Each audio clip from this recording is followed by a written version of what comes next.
Ito ang balita ngayon, viral at pinag-uusapan ngayon sa mundo ng social media. Ang di umano'y balita, hindi pa man nagsisimula ang laban, tiyak nakabado na ang lahat ng babangga sa mga Duterte. Matapos lumabas ang balitang, iuurong daw di umano ng dating Pangulong Duterte ang kanyang COC sa pagka-mayor ng Davao City. At lumabas ang ugong-ugong na tatakbo na umano ito sa pagka-senador sa darating na 2025 midterm election. Ngunit datapwat hindi pa man ito kumpirmado ay marami ang natuwa at dahil tila dininig ng dating Pangulo ang panawagan ng taong bayan na sana'y tumakbo na raw ito bilang senador. Aasahan na raw natin na lalabas ang mga trolls ng nasabing humaharang at kumakalaban sa mga Duterte. Ayon pa sa marami sa ating mga kababayan, iba talaga kung maglaro ang mga Duterte sa larangan ng politika dahil may malaking pasorpresa na ikakataranta at ikakaiyak ng mga kalaban dahil hindi talaga nila mabasa ang galawan ng mga Duterte, lalong-lalo na ng dating Pangulong Rodrigo Duterte. Pero bago ang lahat, kung bago ka pa lamang sa aming channel, please huwag kalimutang mag-like, subscribe at i-click ang notification bell para mas maging updated ka palalo sa lahat pa ng bagong video na i-upload namin.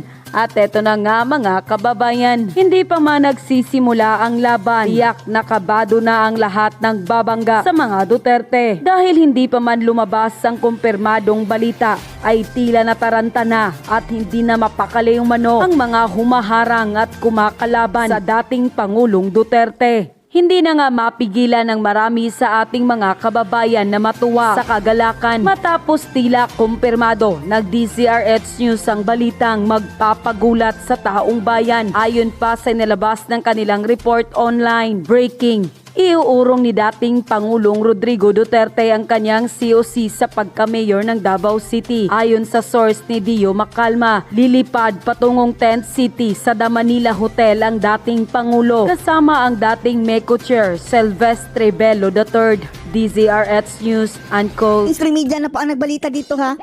Tatakbo ng senador si dating Pangulong Digong. Panoorin niyo po. Marami na bulabog sa ating mga kasama sa media. Nagtatawagan na. Marami na ba ang nagme-message sa'yo, Lakay? Tatawagan na. Abangan niyo po, 2:30. Ayan. 2:30. Mamayang hapon, ayan, magsasama po ang dating Pangulong Digong Duterte at former Secretary Silvestre Bello III. Mag-file po ng COC sa detent sa Manila Hotel bilang sa pagka-senador. I love it. Abangan nyo 2:30 PM mamaya mga kababayan. Good luck. Ayan. Hindi lang po isang media ha. Another media. Abante. Tatakbo si dating Pangulong Rodrigo Duterte sa pagka-senador sa 2025 midterm elections. Go, go, go, Tatay Ayon Digong. sa ulat, iniatras si Duterte ang isinuminit na Butol-bulol pa siya mga kababayan dahil sa sobrang ka-excite ng media na unang bumalita. ito ng Certificate of Candidacy para sa pagka-mayor ng Davao City. Winidraw na yan mga kababayan. Naisahan na naman sila ni Tatay Digong mga kababayan. Gulantan na naman sila mga kababayan. Strategy yan eh. Hindi na naman yan bawal. Libre endorsement mga kababayan. Di ba kahapon pumutok sa balita? Tapos lahat ng mainstream media ay pinick up ang balita mga kababayan. May leverage na si dating Pangulong Digong. Tapos ngayon, biglang may twist. Balita na naman yan mga kababayan. Si Erwin Tulfo, sabi ni dating Pangulong Duterte, si Erwin Tulfo number 1, bakit siya? Dapat ako.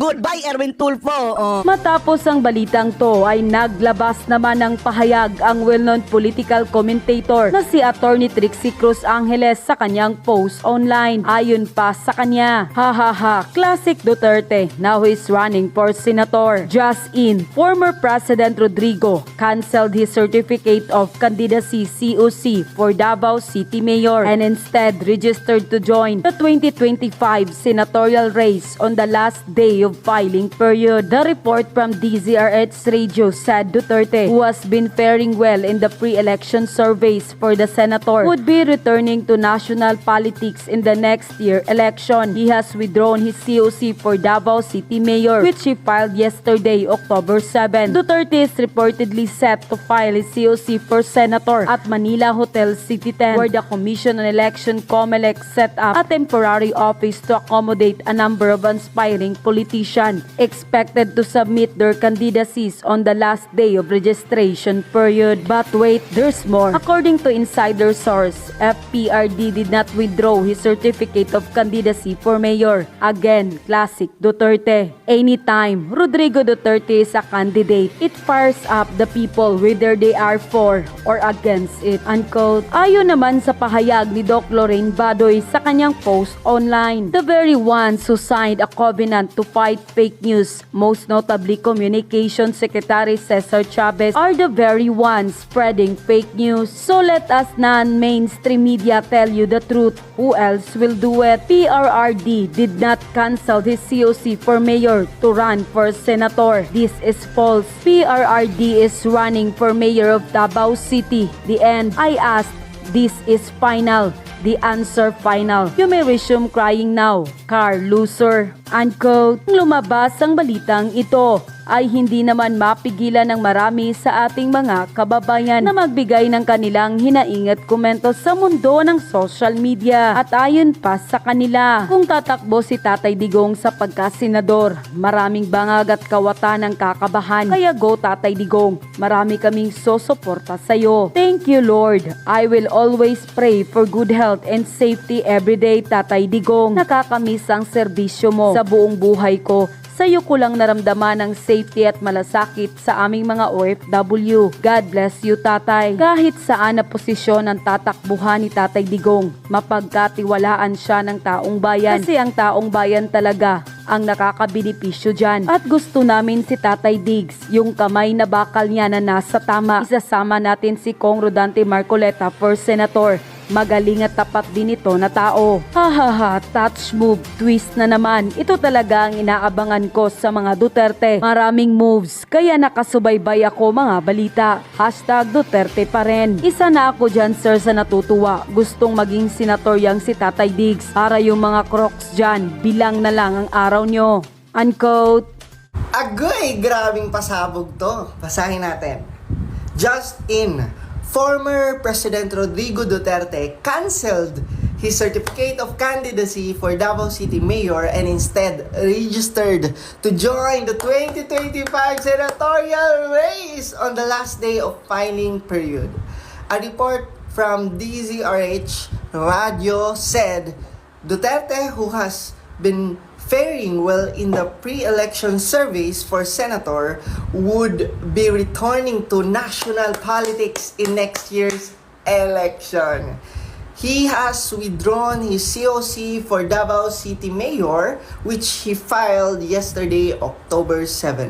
Duterte is reportedly set to file his COC for senator at the Manila Hotel City tent, where the Commission on Elections set up a temporary office to accommodate a number of aspiring politicians expected to submit their candidacy on the last day of registration period. Yeah! Exciting to! Di ba? So imagine nyo na lang, magiging senador si Tatay Digong. Di ba?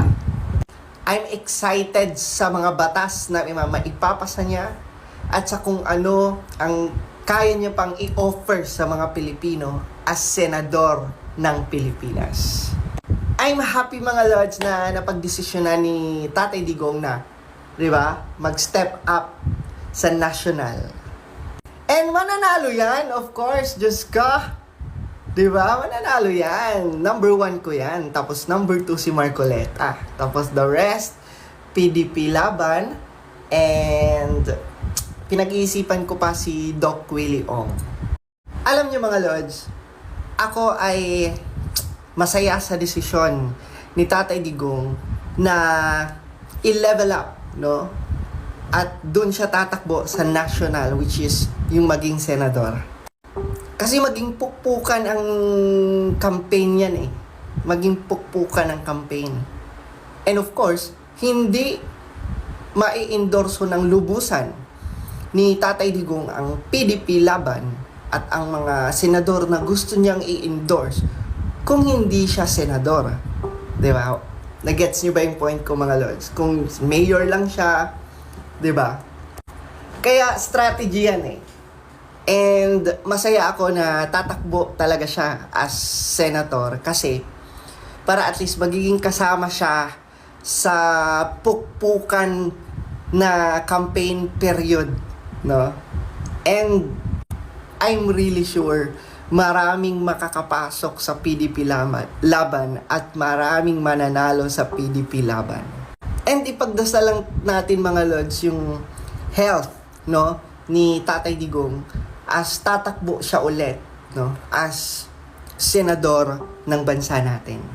Exciting ang magiging next election, sa totoo lang. Exciting ang 2025. Marami pa yung mga revelasyon sa pag-end ng filing of candidacy and let's wait and see.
Sa ngayon po, ang aking paniwala ay ganap na po akong nakahanda. Sa dami po ng mga kababayan natin na nananawagan na sana'y makapaglingkod pa po ako sa mas mataas na level ng ating bansa, ay gusto ko pong paunlakin o paunlakan ang panawagan na yon na ngayon po ay talagang dumarami at lumalawak sa maraming panig ng ating bansa. One follow-up question po. Sir, does that mean to say na we won't expect you withdrawing anytime po? Wala na pong atrasan ito.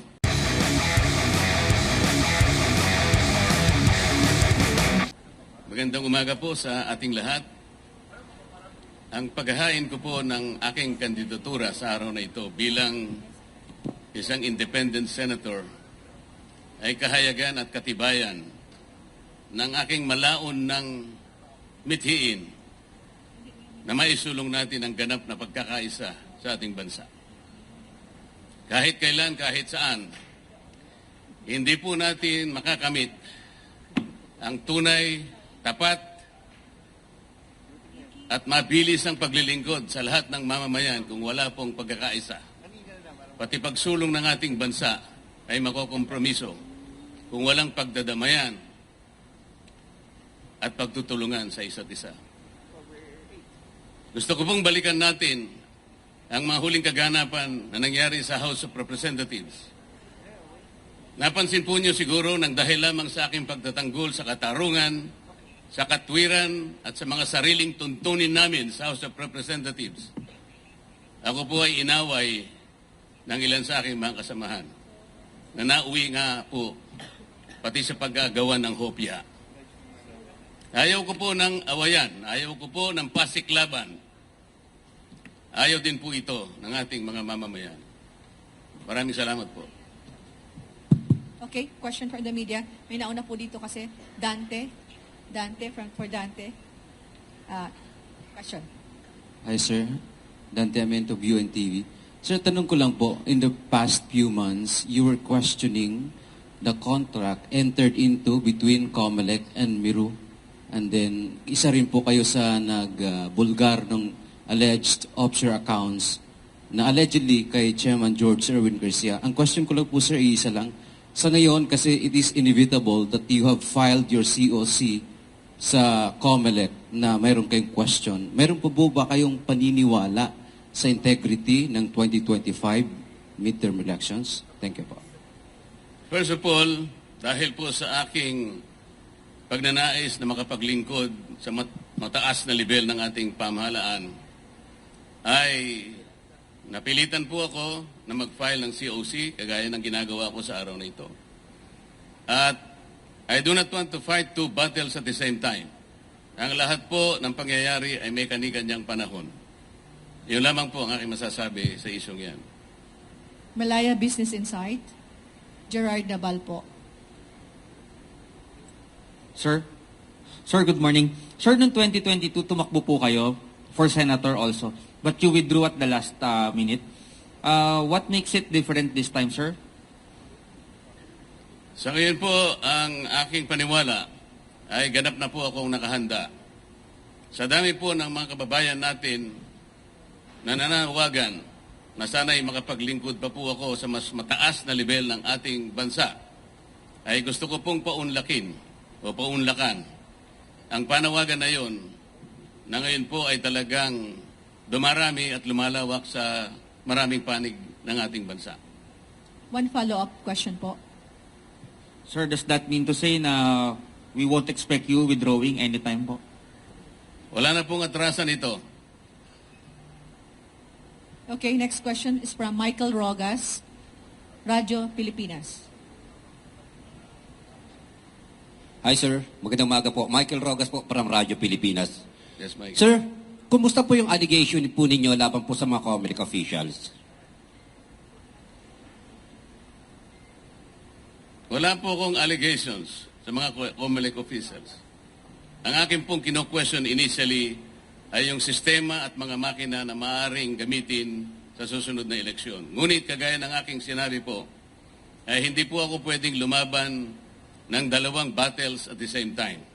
Ang gusto ko po ay makapaglingkod muna, pero nananatili po ako na ganap na pagtitiwala sa magagawa ng COMELEC upang pairalin ang isang malinis, isang tapat at credible na election sa ating bansa. Yung pong pag-asa na yon at paniniwala ay nananatili pa rin sa aking puso. So sir, yun po sana ang aking gustong i-follow up question. Kayo ho ba ay naniniwala sa kabila po ng inyo po mga allegation laban po dito po sa teknolohiya na gagamitin pa ng COMELEC? Kayo po ay nag-file ngayon ng yung Certificate of Candidacy for Senator. Naniniwala pa rin po ba kayo sa integridad ng COMELEC sa darating na halalan? Ang pagpapile ko po ng kandidatura ay katibayan ng aking pagtitiwala sa magagawa ng COMELEC na magsagawa tayo ng isang malinis, isang tapat at mapapanaligan na eleksyon sa ating bansa. Salamat po. Ms. Mads Villar from Net25. Hi, Kong. Good morning. Good morning. Sakaling pala rin po kayo sa Senate, ano po yung mga priority bills na unang-una nyong ipa-file pag upo nyo po? Thank you. Napakarami po. Ayoko lamang pong isa-isahin. Baka abutan po tayo ng 3 araw. Ang gusto ko lamang pong bigyan ng emphasis ay yun pong oversight function ng Kongreso. Hindi po lamang importante yung paggawa ng mga magagandang batas. Mas importante po siguro yung pagkagawa ng mga batas ay kailangan pong merong magbantay sa pagpapatupad ng mga ito. Sa karanasan ko po sa House of Representatives, napakarami po ng mga batas na pwede kong isa-isahin sa inyo. Ngunit nagkaroon po ng problema kung ang pag-uusapan ay yung pagpapatupad ng mga ito.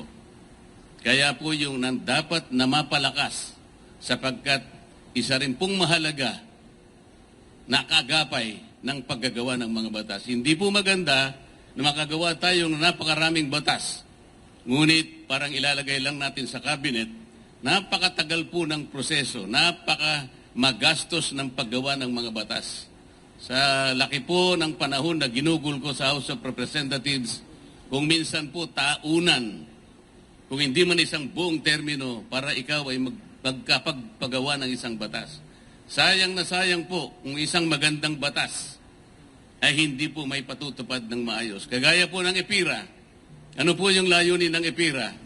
Makapagdulot kayo ng isang reliable, secure, and affordable rates of electricity in this country. Nangyari na po ba yung affordable rates of electricity? Ang EPIRA po ay nagawa 23 taon nang nakararaan. Ngunit hanggat hindi po nyo na ibababa ang presyo ng kuryente, there will be a continuing violation of that law. Tingnan po nyo yung local government code. 33 taon nang nakararaan. Tingnan po ninyo ang ating mga barangay. How many barangays, up to 42,000 plus barangays in this country, how many percent are able to stand on their feet? You may not know it, but I will answer my own question. 2%. Kung 98% po ay hindi nakatatayo sa sariling pa, how do you think that the smallest political unit of our society can contribute to the overall development of this country? Kailangan po nating tulungan. Ngunit, hindi po natutupad yung decentralization, yung autonomy yung sinasabi ng batas, sapagkat may sablay nga po ang pagpapatupad dito. Marami po akong may kukwento. Sa sakahan, ano po ang mga batas na magaganda sa sakahan? Meron pong isang batas na nagsasabi, there should be a guaranteed price for palay. Meron po ba? Wala po. Kailangan po yung mga makinarya, equipment na ginagamit sa pangsakahan, dito na po natin dapat ginagawa. Batas po yun. Hindi po nangyayari. Ang sabi po sa isang batas, there should be a dedicated area for farming. Kahit anong mangyari, huwag niyong i-convert yung mga yan. Ano nangyayari? Conversion dito, classification doon, land kahit saan nangyayari. Ang sabi pa ng isang batas, 25% of the total loanable funds of the banks, private and public, should be allotted to farmers and beneficiaries of agrarian reform. Nangyayari po ba? Hindi. Average per year is only 4%. Kaya ganito po tayo. Oversight is an equally important function of Congress that has been forgotten for years. Yun po ang isa sa tututukan natin. Salamat po. At yun na nga mga kababayan, ano na ang masasabi mo? Kung mayroon kayong hinaing at komento patungkol sa balitang ito, please comment down below. Pag-uusapan natin yan sa comment section. At kung nagustuhan nyo ang video, ay huwag kalimutang mag-like at i-share na din para mas marami pang makaalam at umabot ito sa marami sa ating mga kababayan. Maraming salamat po!